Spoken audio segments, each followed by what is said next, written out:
Labadiena, mėly klausytojai! Šiandien kviečiame jūs išgirsti kelias įdomias istorijas, kuriamis pasidalins Samanta, Ugnė ir Arminas. Tai projekto Išlaisvinti galimybės, įtraukus švietimas visiems besimokantiems dalyvių patirtis. Šio projekto tikslas – užtikrinti, kad suaugusiųjų švietimas ir mokymas būtų prieinamas visiems, įskaitant žmonės su fizinė, sensorinė ar intelekto negalia. Mes siekime sukurti įtraukią aplinką, pritaikytą įvairiems poreikiams ir parodyti, kaip visi galime mokytis, augti ir tobulėti drauge. Tad įsitaisykite patogiai, jūsų laukia istorijos apie kvapų terapijos naudą, darbinės veiklos galimybės bei 3-ojo amžiaus universiteto įkvepiančias iniciatyvas. Leiskite šioms istorijoms jūs įkvėpti. Tad pradėkime. Samanta, gal gali papasakoti savo patirtį, kaip tau sekėsi susikurti savo asmeninius ir unikalius kvepalus? Tai buvo nauja ir labai įdomi patirtis. Pradėjome nuo kvapų pažinimo, uostėme daugybę eterinių aliejų, o kiekvienam kvapui skyrėme pliusą arba minusą, kad nuspręstume, kurie mums labiausiai patinka. Iš pasirinkimų kūrėme vieną unikalų aromatą. Edukatorė Rūta paaiškina, kaip kvapai veikia, kas dera tarpusavyje ir suteikia mums galimybę eksperimentuoti. Man labiausiai patiko citrusiniai ir gėlių kvapai. Jie lengvi, gaivūs ir primena mano mėgstamus kvepalus. Derindama juos sukūriau aromatą, kuris mane labai pradžiugino. Dar smagiau buvo dalintis patirtimi, pauostėme vieni kitų kvepalus ir pamatėme, kokie jie skirtingi. Galutinis rezultatas tikrai džiugina. Mano kvepalai puikiai atspindi mane. Skamba puikiai. Ačiū Samanta, kad pasidalinai savo patirtimi. Smagu girdėti, kaip kūrybinis procesas gali tapti ne tik įdomiu, bet ir asmeniniu bei prasmingu patyrimu, leidžiančiu atrasti naujus savęs pažinimo ir išraiškos būdus. Tai tikrai įkvepia.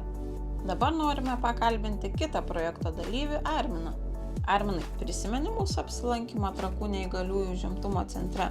Šis centras padeda asmenims su negalia užsiimti prasmingomis veiklomis, teikia socialinės paslaugas ir skatina juos integruotis į visuomenę. Jie taip pat bendradarbiauja su Trakų darbo birža, kuria darbo vietas ir gamina įvairius produktus, pavyzdžiui, medaus, medienos ar tekstilės dirbinius. Dar viena jų veikla – edukacijos, pažink bites ir pasigamink vaško žvakę. Papasakok, kuri veikla tau patiko labiausiai? Taip, prisimenu. Ten lankiausi jau ne pirmą kartą ir žinau, kad centras siūlo daug įvairių veiklų. Vieni asmenys su negalia dirba su bitėmis, kiti su mediena, o dar kiti pina iš vytelių.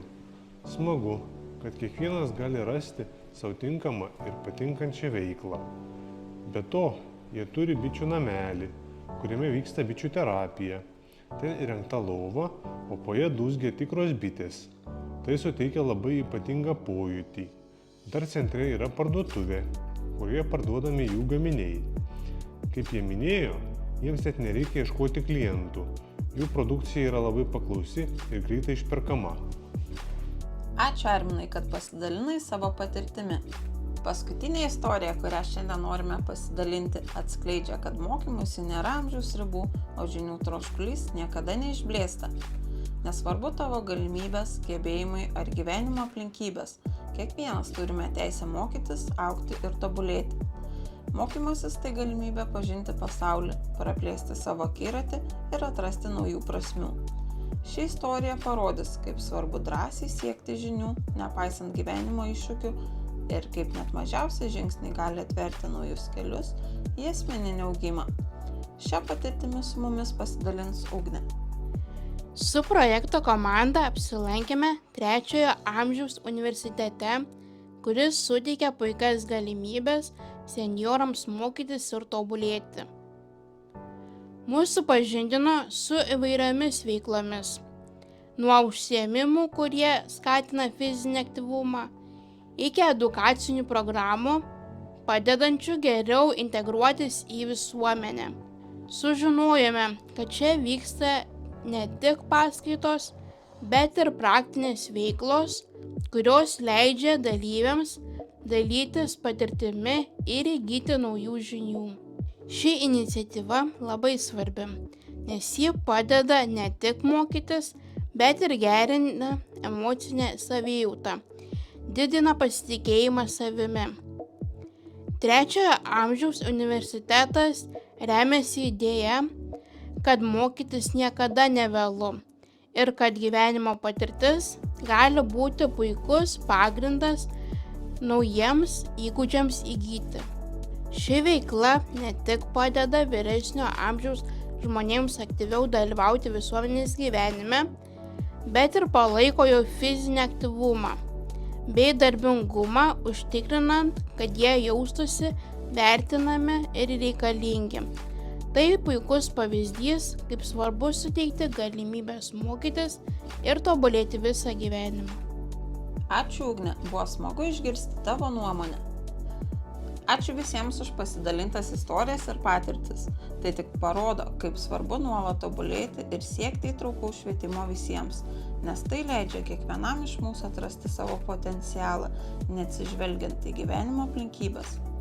Įtraukus švietimas yra apie galimybę kiekvienam, nesvarbu kokios būtų jų fizinės, intelektinės ar socialinės galimybės, turėti prieigą prie žinių ir ugdymo. Tai ne tik praturtina mūsų gyvenimus, bet ir suteikia galimybę atrasti naujus kelius, augti, tobulėti ir jaustis įvertintiems bei įtrauktiems į visuomenę. Tikimės, kad šios istorijos įkvėpė ir paskatino jūs ieškoti naujų galimybių, mokytis bei augti, nes mokymasis nėra tik apie žinių įgijimą, bet ir apie asmeninį augimą, savirealizaciją ir gyvenimo kokybės gerinimą. Kiekvienas, nepaisant savo iššūkių, turi teisę siekti savo tikslų ir atrasti savo kelią.